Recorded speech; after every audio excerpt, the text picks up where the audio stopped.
Ang programang ito ay rated SPG. Striktong patnubay at gabay ng magulang ang kailangan. Maaaring may masiselang tema, lengguwahe, karahasan, sexual, horror o droga na hindi angkop sa mga bata.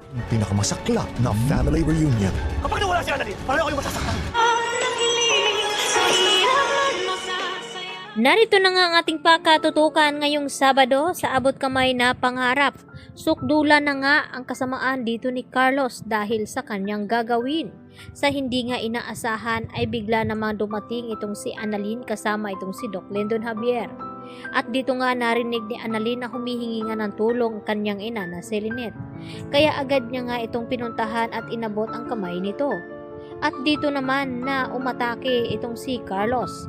At dito rin na nang laban din itong si RJ at hindi magpapatalo hanggang sa umabot na nga sa sukdulan ang kanilang away. At dito nga na hinablot ni Carlos itong si Lynette at hindi nga raw niya ito hahayaan na magiging masaya. At wala daw magiging masaya sa kanila kung itong si Annalyn ang mawawala. Parihas daw silang masasaktan dito ni RJ at itong si Lynette. At ang gustong mangyari dito ni Carlos na itong si Annalyn ay ang kanyang tapusin. Nang sa ganon ay parehas silang masasaktan sa kanyang gagawin. Subalit ay humarang naman itong si Doc Lindon Javier. At dito na ginamit ni Doc Lindon Javier ang kanyang mga nalaman tungkol dito kay Carlos na kung hindi ito titigil ay mapilitan siyang sabihin sa kanila ang isa pa niyang natirang sekreto na ikakagulat ng lahat. At yun naman ay hindi hahayaan ni Carlos na malaman nga dahil masira itong buhay ni Zoe na kanyang pinoprotektahan.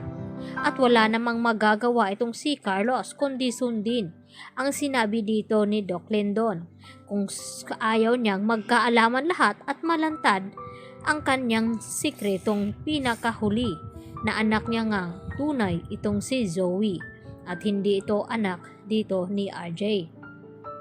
At dahil dito mas gumulo pa ang nagiging sitwasyon dahil sa tindi na nga ng galit dito ni Carlos dito nga kay Lynette at RJ. At dito nga na hindi hahayaan ni RJ na pati itong kanyang anak na si Annalyn ay madadamay sa galit ni Carlos dahil mahal nga nila ang isa't isa dito ni Lynette.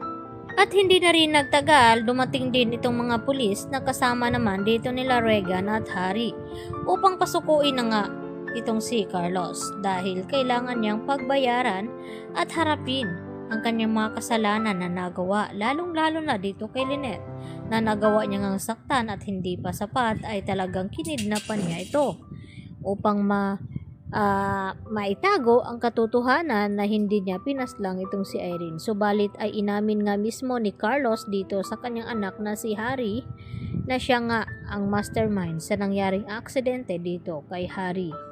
At dito naman na nag-aalala ng husto itong si Zoe dito sa Apex Hospital na baka kung ano na daw nangyari dito sa kanyang ama na si Carlos. Dahil sa sinabi nga dito ni Zoan na sana raw ay mahuli na ng mga pulis itong si Carlos o pwedeng manglaban ito nang sa ganon ay mabaril nga ito ng mga pulis at tuluyan na ngang mawala. At tila hindi nagustuhan ni Zoe ang kanyang narinig mula dito kay Zoan. Lalo pat nagchichismisan ang mga ito tungkol sa nangyari kay Carlos na masahol pa pala ito kay Moira. Dahil sa krimen na ginawa nito at nalaman nga at kumpirmado na si Carlos nga ang di umano ang pumaslang dito kay Irene. At dahil dito, hindi makapaniwala itong mga kaibigan ni Annalyn na kaya palang gawin ni Carlos ang mga iyon. At dapat sila daw ni Moira ang magkakatuluyan dahil parehas daw silang mga demonyo. At dito nga na sinabi ni Joanne na kung magkaanak daw sila ni Moira ay malas daw ang magiging anak nito dahil sa mga ugali ni Carlos at Moira. At dito naman na hindi inaasahan na narinig ito ni Zoe. At sa tindi ng galit ni Zoe, dito niya sinambunutan itong si Joanne.